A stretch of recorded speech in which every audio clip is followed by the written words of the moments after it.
Stay in Your Lane is his latest achievement. Please help me welcome Toluleke Famawiya. Thank you so much. Thank you so much, Madeline Ashby. I'm happy to be here today. In the first part of the book, Toluleke, you describe 6 different kinds of people, starting with walking blind, the uncertain crowd, the lost traveling, and ending with the life hackers. The second part of the book is when you describe how fear prevents us of reaching our full potential and provide 38 metaphorical streetlights to help readers stay in their lane in order to achieve these. And the last part of the book is a workbook of certain exercise that conduce to self-discovery. Let's dive into the depths of Stay in Your Lane. The walking blind. This is the first category of people you describe in the self-discovery journey and how you need to discover your path through time. Then you describe the story, how you initially wanted to become a doctor and how your life shifted and pivoted and you ended up changing your path and got to your PhD in integrated biology. Can you tell us a little bit about your journey and when did you realize that this was what you were meant to do, how you become a completely different type of doctor? Thank you, Madeline Ashby. Thank you for being here today to support again. I'm really very appreciative of your support. Of course, you're talking about switching of lane here, thinking that, of course, I was going to become a medical doctor, so to say, now a doctor in the research field now. How I made the switch, that's the question. Of course, the switch at the beginning was not intentional. It was based on the opportunities and the resources that were available. Like I discussed in the book, I talked about how I consistently tried to get in and study medicine. And like I said, in Africa, you basically have 3 major courses to study that your parents can actually be proud of. Either you become an engineer, a doctor, or a lawyer, or you become the rest of the careers. and people don't really take that seriously, so to say. But for me, the medical science and being a doctor, a medical doctor was the line that I chose. But I discovered that it was not just meant to be because, like I said, that was an exam that I took a couple of times, 5 times. I scored high, but it was just not enough to get me into the program. And I have the opportunity to know that people who scored a little bit higher were able to get in the program because it was meant to be. So for me, my own understanding is, for me, it was not meant to be. There are other things that I'm supposed to do. And the only way I could find out is to keep trying what I think I'm supposed to do. But then at the end of the day, if God opens another channel or if there are resources for me to try another path, I have to try that path open-minded, in a form of that I'm open-minded to try new things. And that's what that opening was all about. Tolu, I remember that when I was reading the book, you mentioned that the first thing you did after you decided, okay, I've taken the test a couple of times, maybe this is what I'm not meant to do, and you started your career with agriculture? Yes. So I do remember that in our first book discussion, you said that at some point in your life, you wanted to dive into agriculture again. Yes. Tell me, what is that interest at the beginning when you decide, okay, so let me go into agriculture and study what this is about, and how that career path, because you already were there, how that has contributed to where you are now, the agriculture side of it, and how do you see yourself going back to that at some point in your life? Yes, that's a very good question. When I was growing up, I used to be the kind of person, and I'm still the kind of person that plays with animals. Even some days ago, I still try to play with my wife. When I see lizard or things like that, I try to pick it up with my hands and try to throw it at my wife. And I like chickens. I like animals. But then liking animals was something that I just felt I'm okay to play with animals and things like that. Going into agriculture was based on lack of opportunity, so to say.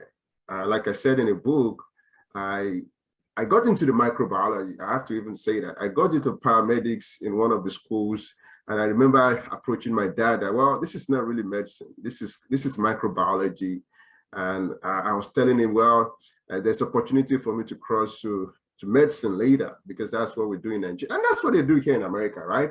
You just don't go to study medicine, right? You get an undergraduate degree, an undergraduate degree, then you switch to study medicine. And I remember approaching my dad and saying, well, that's what I'm going to do. He told me, well, if you go and do that, you will not get any support from me. I actually thought he was joking, but he was not joking. Right? He meant his words that if you're going to school, you're studying these, and that's only how you're going to get support from me. So I could have studied microbiology along the line. That I should have said that also very clearly. In another university that I don't want to mention, that it's also a good university in Nigeria, but I didn't go to that. Now let's talk about the question exactly, agriculture. Then after I let that go, I was still like, because I was not the best student in my high school, but I moved with the very good students. So I always believed in myself. If I want to pass any exam, I can pass the exam, I can study harder. That kind of belief kept me saying, well, I can try again. And after trying a couple of times, it's time to say, well, I just have to let go. And when I had to let go, the only opportunity that I had then was to study agriculture on a shortfall list. Do you know what a shortfall list is? No. All right, I'll explain. A shortfall list in a particular department, like agriculture that I went into, was saying, well, we've admitted all of the students for some reasons, because people don't like to study this particular course, or because it's not that competitive, we have some space. All right, so that that was how, so that was like, for somebody who went to high school, study hard, moved with a very good student, that was a slap on my face. And that's the point some people just withdraw and just don't want to do anything with their lives, and just want to attempt things that they shouldn't attempt. But I discovered, I decided I was not going to do that. I was going to take some actions, very non-traditional, as you can imagine, as to push myself forward regardless. Tolu, let me ask you something, because the more that we talk about your book and the more that I think about how you approach life after, we live in a society that it's not very different than what you went through, and that is the truth. We do have our kids we are a little bit more open-minded, but how did you find the strength to be so positive-minded? Because what you're saying is basically that's where you had pretty much to go, but you were able to go in there with an open mind, with an adventurous mind, with thinking, okay, so I couldn't do that. Let me try this and let's see where that brings me, which I think is fantastic, because I think that's the way that our kids, because it's so hard for our kids and even for us. I remember when I got into college, I didn't know what I wanted. Sometimes I think I still don't know. I'm still researching and doing things and trying to figure it out. But what was your mindset back then that you were able to say, okay, let me be positive.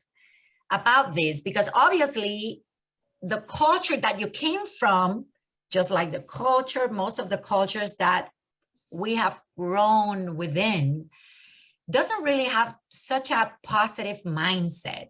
How, what did you tell yourself as a young kid? Because you were what, 20?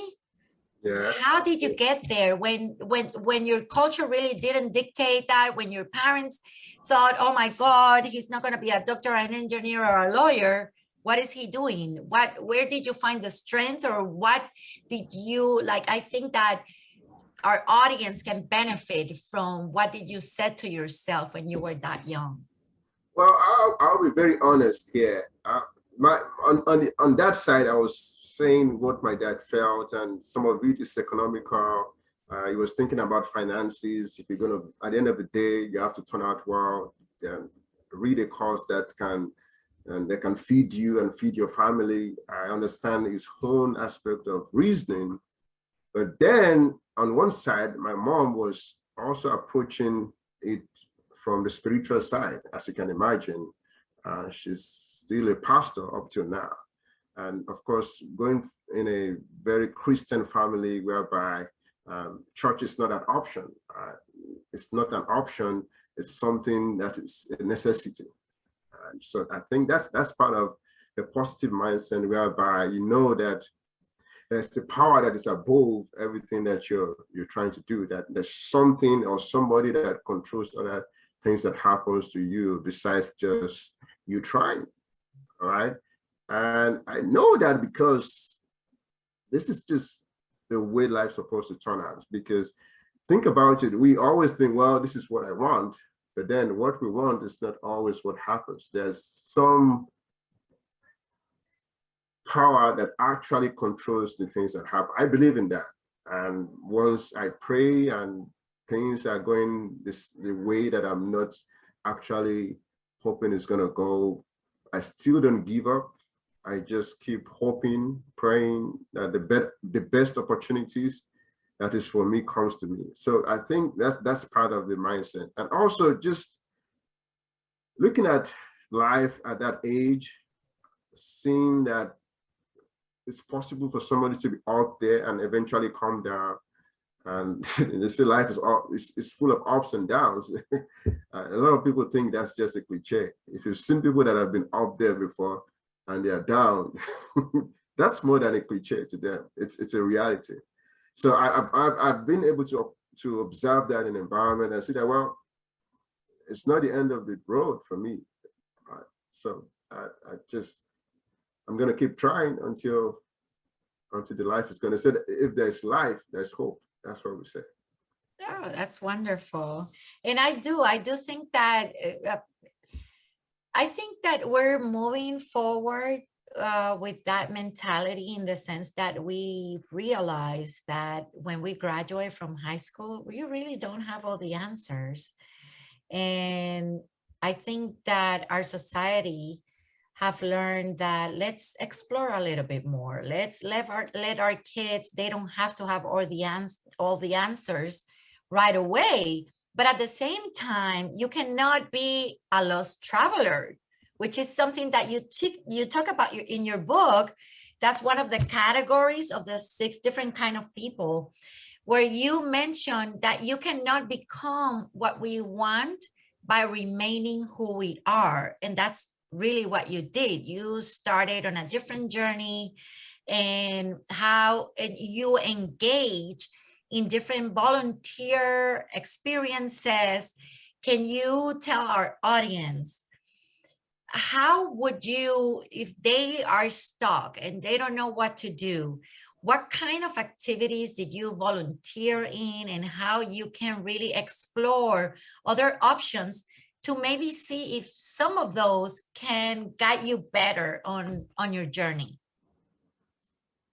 Well, service, like I said in my book, service is more like something that you don't wish you like, but you find yourself to like. To me, service it takes a lot out of us, but then it's something that is really worthwhile at the end of the day. So for me, service, like I said, started from church, right? Up to now, my mom would still call and say, you have to find something doing in the church. I'm like, what do you mean by that? So up to now, and of course, that's the way it has been. And I think that is the way it's still going to be every time. That's on one side, looking at the church side. Then, of course, when I was in the undergraduate days, I also volunteered. I went to Ghana then to volunteer with JCI, Junior Chambers International. And then I was going on a journey to help volunteer in another country. So looking at the fact that service is something that everybody can do, right? Was it not John Kennedy that was saying that everybody can be great if they can serve? I'm just trying to paraphrase that. Everybody can be great in life if they can, if the person can serve in their little way. So even if somebody is stuck, you want to move forward in life and you're finding it difficult to move forward, if you can serve in a little way, I think it's just a way out. It's one of the way out of being stuck. Because if you serve people, you add value to people, it's just a matter of time, value will come back to you. And that's what happened to me. I served and value came back to me in form of freedom, financial increase, scholarships, and so many other things that I wrote down in the book. Serve. So Yeah. you've been served. So that's not easy. And I don't think that we do that enough, because Take for example, this is service, right? This is free, right? We're all doing this for free. Toastmasters Internationals, it's more like a service kind of platform whereby you come in, you contribute to better yourself and also better other people. And I discovered that many people don't believe in that. Many people want money upfront, right? If it's not bringing me money, don't waste my time because I want money. So that's the kind of mindset.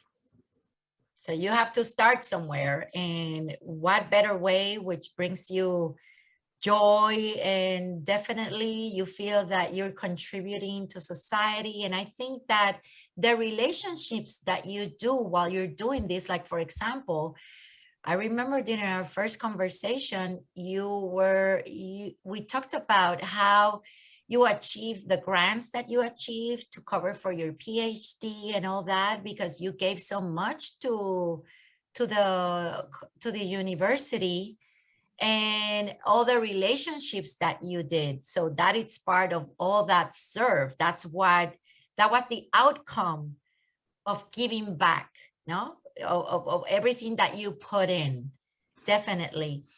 And in the second part of your book, you talk about 38 qualities of how to succeed in achieving your full potential.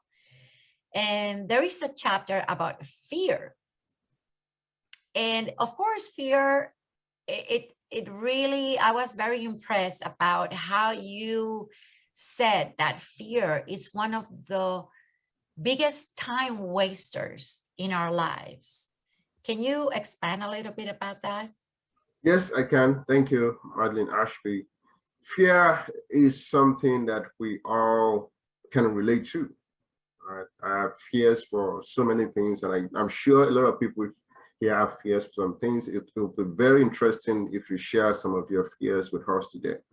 But I'll go first, right? Fear is something that I always try to overcome. The first thing I do is to acknowledge my fears first, because we said courage is not the lack of fears. Courage is taking step even at the face of the fears that you have. And in many situations, I've been able to take such step regardless of the obstacle that I have, the fear that something might go wrong. I still take some decision. Even going to school in the first place, right? We can all relate to that. Going to school, taking classes and thinking that, well, you're going to pass the exam. There's nothing so sure that you're going to pass the exam, right? At some point, we all took classes that we were like, oh, I'm not sure I was going to pass this exam. Most of the exam that I took, like most of the students here I can relate to, I wouldn't say I'm sure I was going to pass. Yeah, that's just life. You just sit down, you read, you try to connect with the professor, ask questions, and you hope that you're going to pass. I think that's the way life is. And most of the time, we are scared of failing, but we passed. And that had been my experiences up to now. I think fear is part of life, and I think that fear almost just make us hesitate to take action. That's where the wasting of time comes in. You're still going to take the actions anyway. So why are you withdrawing back? That's my point. Some people even procrastinate because of that. Oh, I'm fearful of this. I can do this some other time because I don't know whether I'm going to fail. What if you don't fail? That's the thing. What if you don't fail? Correct. It's like that. I always talk about my favorite quote on that movie that says, 5 seconds of courage is all you need and great things will come out of it. I always think about that because sadly, we do wait until we're older to really overcome our fears. And like you said, it's a time waster. If we start doing this when we're young, we can achieve so much more. Definitely. And now I would like to take this opportunity to see if our audience, if anybody would like to share with everybody, if there is something that recently or a couple of years ago you feared about something and you had the power to overcome it, and it brought you different things. You can put it in the chat if you want, and that will give us an example of certain things that we've been able to definitely overcome just by having those 5 seconds of courage and just give it our all and say, okay, I'm going to try this. I've been too long behind these curtains. So if you want to share with us in the chat, or if you want to unmute yourself and share that fear with us that you overcame, or is something that you're still afraid of and that you think about it all the time, and just let us know, because we're here all to learn and share those experiences. In the meantime, while you have the courage to share that with us, I want to really talk about the 38, from those 38 qualities that you talk in the book. I chose a couple of them that I wanted you to share and expand a little bit with us about the things that we should embrace, all these qualities that we should embrace as developing us on becoming the best version of ourselves. And you talk about character, and you talk about in your book about the name that you gave your daughter, Awaliwa. Am I saying that right? Yes. Iwalewa, yes. Ewalewa. Can you tell us about why you named her like that and what was the purpose behind it?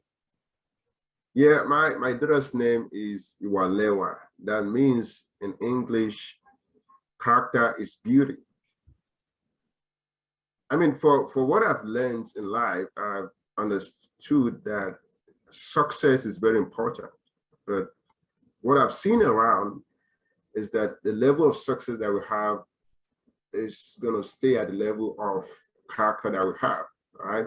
I remember in a book that I read by my mentor, John Maxwell, we call it 25 Irrefutable Laws of Leadership. We call something the law of the lead, in which case the law is stating that your success cannot rise above your level of character, right? If you're succeeding, you're going up, you're going to stop at the level your character is going to allow you to go. And most of the time when people eat that, they go down.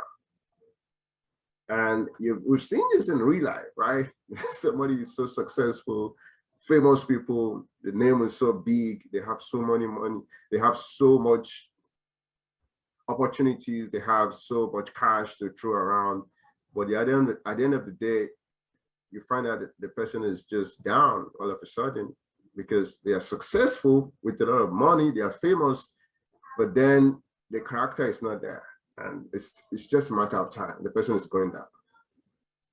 And I thought of a better way to let my daughter understand that in a very early stage, because I said you're supposed to teach your kids the way to go when they're very little, right? Because when they become old, it becomes more difficult, right? Especially when somebody is a teenager. That's not the time you start telling the person, well, character is very important. Then the person formed their opinion about life already, so they probably don't want to listen at that point. So the very good time to talk about that is when the child is very little. And I started, well, let's go about it even from the name, right? So you can remember that that's very important. And I think that's something that was very strategic. And I think it should be helpful, right? At least nobody forgets their name, right? Even if you forget anything, if you remember your name and the meaning of your name, and that should ring a bell. I think that's extremely powerful. And I'm gonna ask my mother about what she said when she named me. Because I don't think there's like too much anything behind Madeline. And I think it's powerful because you're right there giving her power to maybe lay down her path, because she needs to represent who she is and her name. Very powerful, definitely. And something one of the qualities that you mentioned is about communication and making memorable.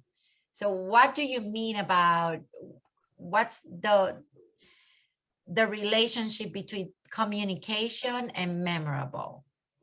Yes, so communication is very important. Again, one of the books that I read that have changed my life by my mentor, John Maxwell. Again, I'm part of a team called John Maxwell team, which is also about leadership and communication. And this is by my mentor, John Maxwell. John Maxwell wrote a book. The name of the book is Everyone Communicates, but Few People Connect. That's one of the books that changed my life. Everybody's communicating, trying to say something on the road, but then how many people is taking their time to really have a genuine connection with somebody before trying to say something to them? Because you can say something to somebody, that doesn't mean they're hearing what you're saying. But if you connect with them in a way that makes them want to listen to you, then when you start talking, most likely they're going to get what you're trying to say. And that's they're gonna listen. They're gonna listen. Listening. That's what that is all about. Because listening is a subject entirely on its own. Because most of us, it takes a little bit effort to want to listen to somebody, especially if you don't like them. My student here can tell you, some of them probably don't listen to me when I talk because they don't like me. I'm sure your students are pretty young, correct? Mm-hmm. They're in what ages are they around? I don't know. Maybe they want to tell us their age. It's probably a white. Is Vanessa one of your students? Vanessa Hall? Yeah, Vanessa Hall. Vanessa, how old are you? Somebody's in the chat. You can see the Sarah age. says I'm 22. Yeah. I have a I'm 22 also. I have a 22-year-old daughter. And lately, I have to say, I've been practicing my listening skills with her and my communication skills, because I definitely I was not getting there. I needed to open my mind and becoming a lot more aware of the difference in age, which is part of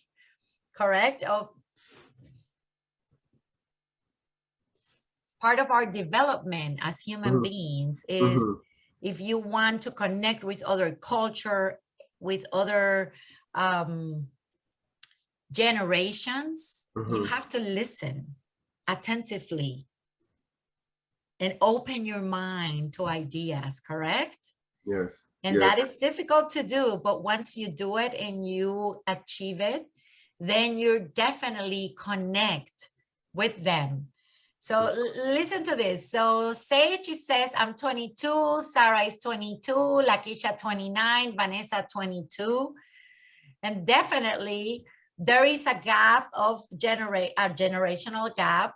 But I've realized that if I open my mind and I really listen attentively to all the knowledge that this new generation have and the cultures, and you don't only enrich your life with great and new ideas, but you can definitely connect and communicate. So that is something that you mentioned in your book as one of the qualities that we definitely need to have to be successful and to realize the best part of ourselves. You have to have that openness. You have to be open and you have to listen and you have to be able to communicate and connect with people and make memorable the way that you relate to them. Something else that you mentioned is about gratitude and hiding incompetence. Can you talk to us about those two ideas? Right. So gratitude is something that I'm getting more aware of. Right. Growing up, of course, we always talk, well, we have to thank God and things like that, and go to church and be grateful to God. But then we don't talk too much about being grateful to other people and being grateful to ourselves. And I think it's beyond just being grateful to God, because we know we're supposed to be grateful to God, because that's why we are alive in the first place. But then within this part of the world that we have, we also need to be grateful to people and grateful to ourselves for the progress that we've made. And I was talking about that in the book, saying that, well, in order for you to know what you want, you really have to be grateful for what you have. I think the reason why some people don't really know what they want from life is because they don't even know what they have. They don't appreciate what they have. You're not aware of what you have. If you're not aware of what you have as a person, then you don't know what is missing. If you know what is missing, then you can go after what is missing. And everything, unfortunately, starts from being able to sit down and think, right? We used to say something in my local language that say, anybody monuro, that means that if you know how to think, you know how to be grateful. All right. So in that situation, you're talking about gratitude in that sense. Now, when you now do it in such a way that people who don't understand it, right? That's why you have to explain. That's why discussions like this is very important. For people who don't think that is very important, they can interpret it to be something else. All right? Because when you're grateful to somebody, it's as if that you're expecting something from them back. All right? You're trying to get their favor, so to say. You're trying to get their good attitude. You're trying to get something good from them, or you're trying to be on their good side. You're trying to make them happy. And somebody can say, well, because you're trying to make me happy, you're trying to be on a good side of things, maybe you think you can get away with certain things because of that.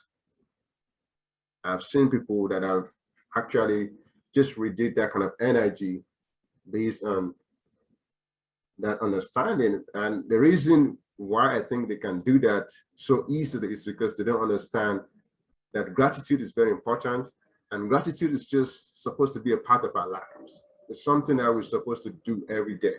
That's why they talk about having a gratitude journal every day. Well, you know what? It's interesting that you're mentioning that because I have this book with me and I know it's a little bit commercial as well. This book, let me see if I can put it there. Yes. I thought it was a little bit commercial because it's something like The Secret or whatever it is. But I have to tell you, so I started so many Toastmasters recommended that book and I said, I'm going to buy it. I'm going to do something different. And it's incredible, the power, like you mentioned, that gratitude has, just to wake up in the morning. And the first thing I do before I take that phone and start looking at messages and whatever, I do, as soon as I put my feet on the ground, I say, thank you because I can wake up and I'm alive. Thank you because I can give steps. Thank you because I can see the sunrise and I have a family and I have people that loves me and I'm healthy. And all of a sudden you really started realizing that you really have so much. And that gives you a different perspective about life. Definitely. So I think that's very powerful what you're talking about in your book about gratitude as well. Another one of the qualities that you mentioned is about relationships and how you talk about small-minded people and forgiveness. Can you expand on that? Yes, I can do that. Thank you, Madeline Ashby. Relationships, very important. As a matter of fact, I remember when I was writing the book, one of the editors told me that this book is almost, half of the book was almost about relationships. I said, well, because relationship is very important. That's why. Relationships is talking about humans and people like us and how we interact with them. And unfortunately, we are not taking it as serious as we're supposed to take it. Because there's nothing we can actually achieve without having human connection, without having somebody to support. Like take, for example, what we're doing here, talking, discussing. If you're not here today to support, I'm just going to be here by myself and look at all the participants here, making it look like it's a discussion and things like that. That's why it's very important. And in order to achieve great things in life, we have to surround ourselves with people that can think big. And when we talk about thinking big, we're talking about the mindset. Anything is possible, you can achieve this. And even if you cannot achieve whatever you're trying to achieve, it's okay to try and fail. I discovered we're gradually losing that in this world, whereby people just want you to be successful, and everybody likes to be around successful people. If he's famous, he has a lot of money, or she has a lot of money and things like that. It's easier to associate with such people because success is very sweet. But then the idea is to surround ourselves with people who can actually see beyond what is obvious, beyond it. And that's talking about the people that have a large mind. Small-minded people they're narrow-minded, they're just seeing what is right in their front, what they can eat today, the basic things they can get from life. They're just trying to survive. And the big-minded people are saying, well, this is possible. I want to try this and fail. If I fail, I can learn something from it. I don't care what any other person feels about me. I think it gets to a point in life that you're at that point, you're like, well, I just want to try things and fail. I don't care anymore. It's just like, I think that's the point that I am finding myself now. I don't care anymore. I want to be able to try things and fail and be able to say, wow, I tried this and I failed. But along the way, I'm trying to do that. I also tried other things and was successful about it. That's the way I'm trying to live the rest of my life. That's very inspiring, Tolu.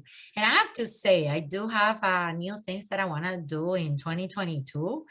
And I've always wanted to play some instruments. I'm not very artistic, but I said to myself, what do I have to lose? No, I'm going to be an open-minded person, and I'm going to try new things. And I'm definitely, well, the worst thing that can happen is that I give a concert to my family and they throw me some tomatoes, but at least I'm going to try it, correct? Yeah. And who knows, well, where that you talked at the beginning when we had our first conversation, you said how you wanted to be a comedian and Yes. how you love that part of public speaking. And sometimes I wonder, for some people where you're probably funny, for others not that much, but for those that you're funny, that's fantastic. And at least you tried it. It's something that you were able to develop, and it's something that will definitely connect you with certain people as well, correct? Yes. So Yes. I'm Let me say. saying, let's say that I know that I'm not the best singer, Mhm. but I have to sing while I'm playing my guitar. So it's a package. And Yes. I'm saying to myself, at least I'm going to try something different. At least I'm going to open maybe that part of the brain, which is important to other things as well.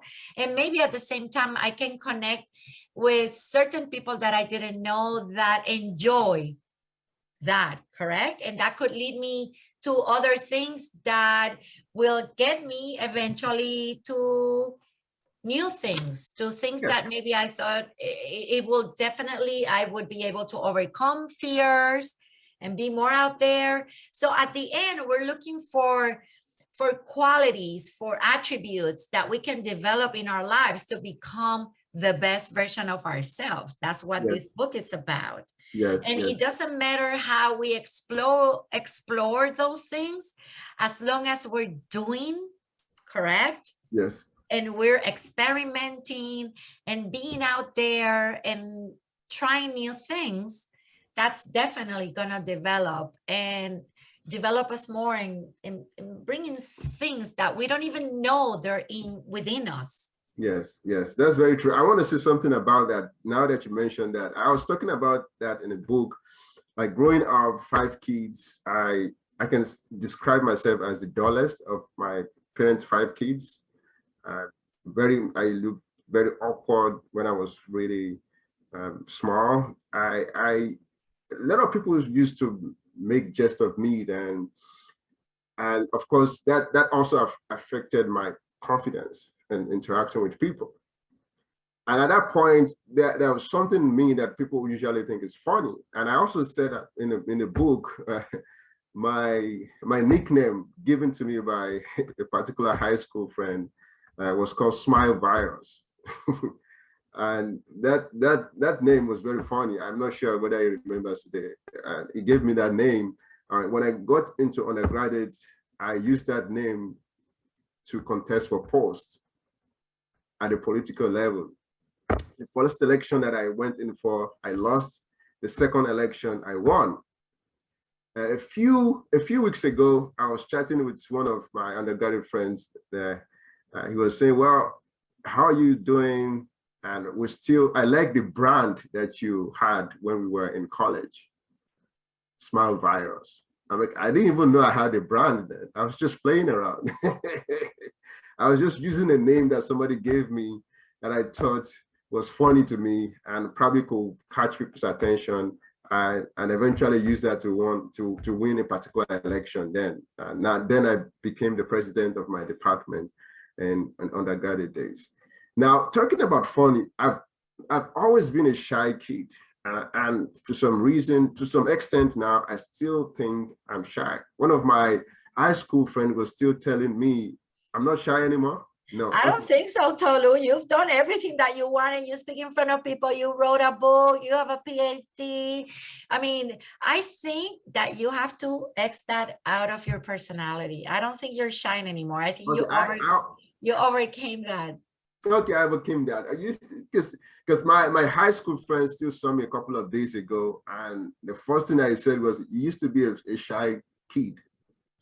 So I knew for sure I used to be shy. So And I've always had in me to be funny and things like that. So being shy, not wanting to be around people, just took that away from me to the extent that I'm like, yeah, that cannot be me trying to make jokes and things like that. But then once I got over that, and now I can actually write jokes. Like I said in my book, I write jokes every other day. And that's why I'm saying, well, you never know. You never know. Maybe you find me as a stand-up comedian one day. I don't doubt it. Definitely. You never know. So I'm just taking everything in. I don't mind trying things and failing at this point. I don't care what anybody feels about me. I want to make sure I use all my potentials at this point. And that's what I'm encouraging everybody to do.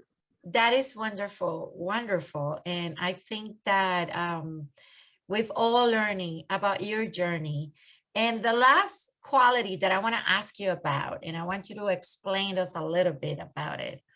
It's called adaptability, law of adaptability versus law of stability. What do you mean by that? Well, adaptability versus stability. I think what we are familiar with in life is stability. And again, for somebody that likes playing chess, I'm a chess player. I consider myself okay chess player. I'm not that good. But one of the things I like about playing chess is thinking, the ability to think and plan ahead of time. Planning is something that I've been very instrumental to everything I've achieved in life. Looking ahead and saying, okay, this is what I want to do. This is how I think I can achieve it as part of life. And that brings in a level of stability. And I love stability a lot. My wife will tell you that. And on the other side, she likes being spontaneous, waiting for the last minute. Sometimes she doesn't look at the time. She just, let's go. I'm like, yeah, but we need some time. I'm planning something different. So we're just trying to balance that out a little bit. But over time, I remember 2020, I told myself in 2021, I want to be more spontaneous, because I discovered that it's not all the time we have the time to plan. And even if you plan, there's sometimes things changes along the line. We know that you're planning this way, you discover things are going this way, you just have to adjust to that situation. And that's why I said, well, it's very important to have that mindset, to be able to adapt to a new situation.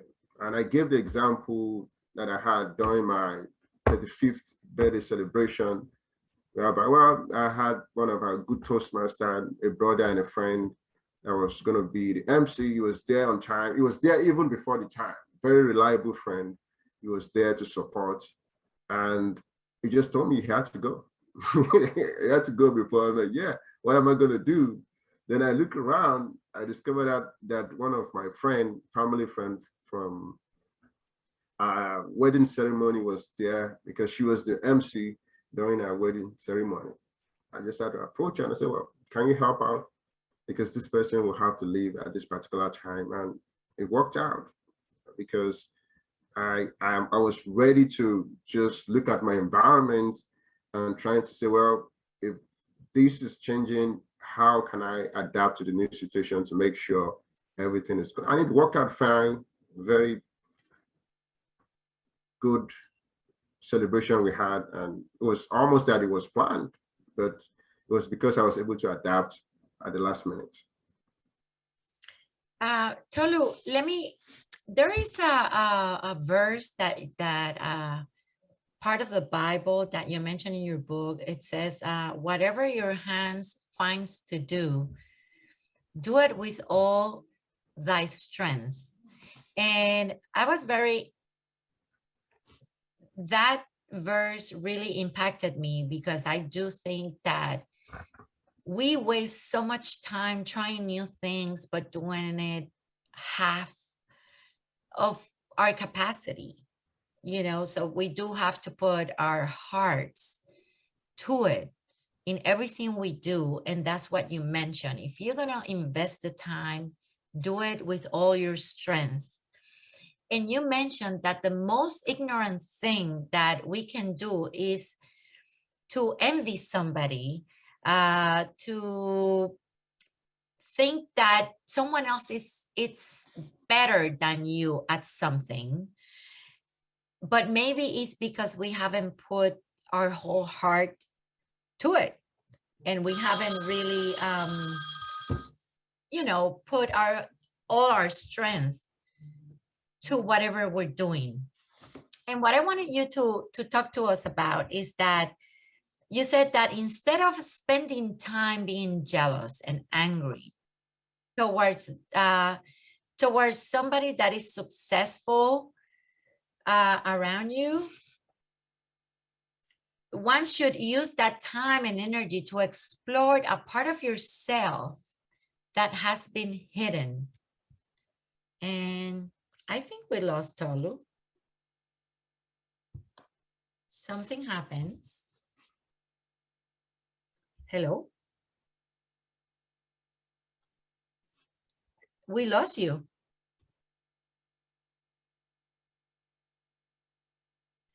Okay. Okay, don't worry. So we'll wait to see if you can connect. Okay, no problem. I apologize, we lost Tolu, but in the meantime, I wanted to take this opportunity to see if anybody in the audience, do you want to share anything that you guys have been doing lately? Any, anything that you want to share, anything that you've engaged lately, or something new that you decided that you were going to try to see where that would take you, any new adventures that you thought it was going to develop you somehow? Do you want to put it in the chat or unmute yourself, turn on your cameras and share? I want to tell you what I did 2 years ago. So 2 years ago, when definitely my kids started growing older, and the part of me who helped me to accomplish who I was, because I am a professional in the finance field, but at the same time, I was a mother, a very involved mother. And when the kids grow, I say, oh my God, what am I going to do? I started with Toastmasters because I've always liked public speaking. And I said, I want to see where this could take me. And 2 years ago, I engaged in this journey. I love it. It has opened many opportunities for me. And I started playing tennis. I always wanted to play tennis. And although I was a little bit fearful of my capacity about being a tennis player, it really brought me to understand that anything you put your heart to and you're 100%, you can achieve it.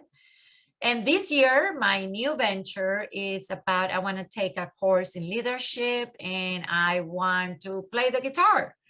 I want to know so I see that Vanessa is sharing with us, and she's saying real estate.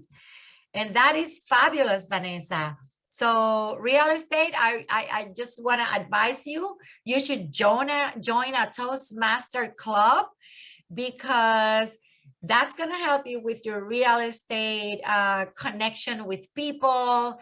And I see that Lakeisha, it's saying, I'm starting to roller skate. Wow, that's fantastic. I always wanted to roller skate as well, but you have to, use all the protection, because I think that if I fall, you're definitely a lot younger than me, and it would be easier for you to recover that part or that bone to put it back together. Yes, that's great. That's great, Lakeisha. Thank you for sharing. Anybody else? Anything that anybody wants to share? Vanessa, I've been doing for a couple of months now. I do it on the side when I'm not super busy with school. Thank you for the advice. Yeah, try to join Toastmasters Club. Not only because you learn a lot about how to communicate with people, but how to connect with people and how to express yourself. But like, let me give you an example. When I read Tolu's book, it was so incredible how I learned the Nigerian culture. It's just even the way that he talked to me in his book was different, and it opened everything that you do when you are in a group, that you meet people from other cultures and you listen to them. You definitely learn how to connect with different cultures, different people, and you're going to find a lot of sellers and buyers that, especially here, that we're in South Florida, you're going to connect with a lot of people from different cultures. So that's a great advice that I can give you. Tolu, I was talking with our audience about things that new experiences, if they wanted to share new experiences that they're trying, things that they are, thinking out of the box to develop themselves. And I had Vanessa sharing with us that she was starting real estate. And I had Lakeisha, who said that she is starting roller skating. And that's fantastic. And Trisha, Megan, do you guys want to share anything, any experiences? Sarah, Erica, that you can tell us if you guys are at the same time trying new things that could definitely open some new connections, human connections, or even experiencing something new, because it opens our minds to new things. Let us know in the chat. Tolu, before we finish with our discussion, I wanted to touch base with you. What you mentioned about, instead of spending time being jealous or angry towards successful people, that we should take our time and energy and explore part of yourself that has been hidden. And how else can you mention to maybe look for opportunities or volunteer here and there? Can you talk to us a little bit about how we can do that, or how you did that when you started on your journey? Well, self-discovery, self-awareness is about taking time to look inwards, right? Trying to see other things that are not on the surface, so to say, about us. And for me, in my case, on the surface, science, research, teaching, that's all people know about me. But then what about other things that we've been talking about, right? Music, for example. I also think I have some flares for music, instrument. And like I was saying, that I was giving a speech during the Toastmasters speech the other time, and I gave a 5 to 7 minute speech, and I sang for just about 30 seconds. And a lot of people say, well, I was even more interested in the fact that you sang during the speech more than the speech that you were given. And that's something that it can only be discovered when you just keep doing things that are not necessarily the same thing that you're doing.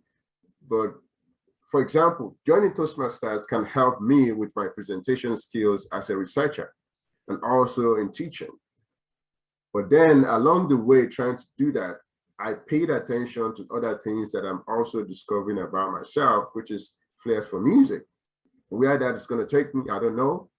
And also the fact that I can write jokes now, how I'm going to use that or what that is going to get for me, I cannot tell you for sure. But I can tell you that I'm willing to explore what that means down the line. Right? That kind of mindset. That saying, well, although I'm doing this thing, if I discover along the way that there are other things that I actually like to do, that I might probably be more interested in doing more than what I'm doing. And it's about passion, right? Somebody said that you can always, my friend I was talking to yesterday during my series said, you can always pay somebody to do something for you. You can pay them because of their knowledge that they have, but you cannot pay their art, their passion. So that the reason why that is so important, whatever we're doing, we have to be passionate about it. It has to come from the heart. because that is something you cannot pay anybody. It has to come from you. If you're passionate about something, you can pay somebody to help you along the way. You can use somebody's knowledge and pay for them and get along, but then that passion needs to come from you. And that's unfortunately the only way to get that for the most part is you being true to yourself, like saying that, well, I think I like doing this. I think I'm happy doing this. And I wrote about this in a book saying that usually the things that I think I'm passionate about are the things that I can do when I'm tired. When I'm tired, I don't want to do research. Okay. When I'm tired, I don't think I want to teach. But when I'm tired, I want to talk, I want to have a conversation like this. Are you tired right now? That's not what I mean. I'm just saying that, well, we all have the things that we do as a career and things like that. But then sometimes it's not necessarily the things that we're passionate about. And the society is not telling us to think about that. And my book is saying, well, maybe you should think about that, because the people that we know, right? The last part of the book we're not talking about is the life hackers.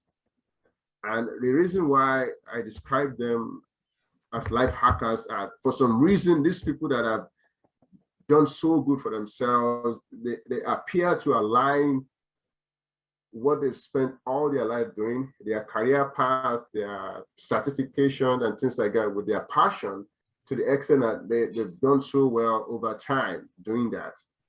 And many people are not thinking about this.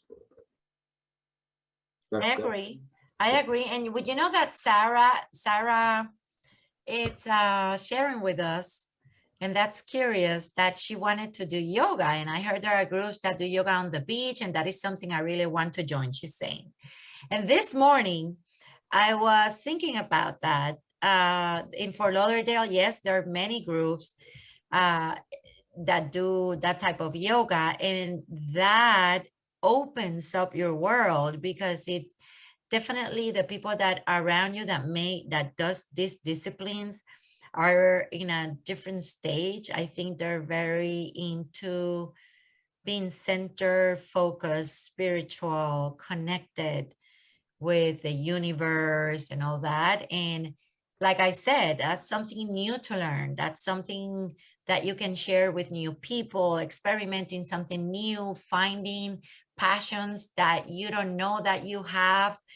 And who knows, maybe that's something that could bring you to a different path in your life. So definitely, I think that definitely if we don't try new things, that's it. We're stuck in where we're at and what we were told to do, or what we thought who we were. But if there's an emptiness inside of us, and like Tolu said, there is something very special about what you just said, Tolu. When we're tired, we only do the things that we're passionate about, no matter how much work that takes or how much effort that takes from us, because we're passionate about it. So definitely, so all these little things that we've told you today, it's what Tolu expresses in his book. It's all about, if you want to achieve the best of you, the best version of yourself, he gives us tools and things that we can apply in our lives to practice. And there is a part of the book, every chapter at the end has a workbook, a part that where you are, it makes you be inquisitive about who you are, or the things that you really like, and how to, it takes you on an evolution journey on how to really be honest about who you are and the things that you should be doing to bring out great things about yourself. And at the end of the book there is a great exercise that I think we all should be doing, and writing down the things that, just looking within us, and it makes us explore where are we, where we're going. And can you, Tolu, can you give a little bit more light about those exercise and the way that you what make you write those exercise the way that you have them in your book? Yes, thank you, Madeline. It's very important to think about this discussion in a very practical way, because at the end of the day, the results that we have at the end of this conversation is what is going to really mean something, because like I said, we're in a result-oriented world. If all we do is talk and not have something change about us, then it's just all talking. So in order to ensure that there's something changing, you're doing something in a different way, you're actually practicalizing something that we've discussed, that's how we have what you have. That's why we have what you have there. So in that exercise, for example, I was talking about networking, in which case, when you go out, you meet people, you have your neighbors, instead of just not talking or interacting with your neighbors, you never know, maybe somebody actually has a resource that you need to move to the next level. All right. I also talk about people that are trying to do the same thing that their peers are doing. One of the exercises I said that, well, think about the people that you went to school with, the things that they've done, why they're doing it, write something down and tell them to give you feedback and compare what they're saying with what you're saying. And sometimes that can help you to make decisions as to maybe you're just trying to do what other things are doing, other people are doing, because I see a lot of that happening around. The aim thing, like we said, is if you're in biology, for example, most people are here, everyone want to become a medical doctor. But then how many people really are interested in doing that if their parents is not just saying, oh, this is what you should do? But then how do you know for sure that that's what you want to do, or that's not what you want to do, without actually doing some practical exercise and try to write things down, think, meditate, right? And the things that we talked about, evaluate all your experiences by just following all those exercises. That's why I came up with that. Awesome. And now I would like to open the floor to our audience. Do you guys have any questions for Tolu about the book, about anything that we've discussed today? You can put it in your chat if you don't want to turn on your cameras, or you don't want to unmute yourself. This is the time that we have to ask some questions to Tolu. And while you think about your questions, I wanna ask a question, Tolu. I wanna know, how did you come up to discipline yourself and write this book if you have so many things going on in your life? What did you say? Okay, every day I'm gonna sit down, I'm gonna write how many minutes? I mean, how did you discipline yourself for it? Well, discipline came naturally for me because I'm from Africa. I'm from Nigeria. You don't always get what you think you're gonna have. For example, we started just the example of going to school, right? I working hard and trying to, well, you don't get what you think you deserve, and you over time you get used to struggling for things, right? Making sure that things are not just coming to you naturally. So over time, I have that mentality. Then after that, I discovered that I can use my story to teach people, to just let people know that, well, this is the situation I have. Lessons on asking. Like, I've lost so many opportunities because I just didn't ask at the right time.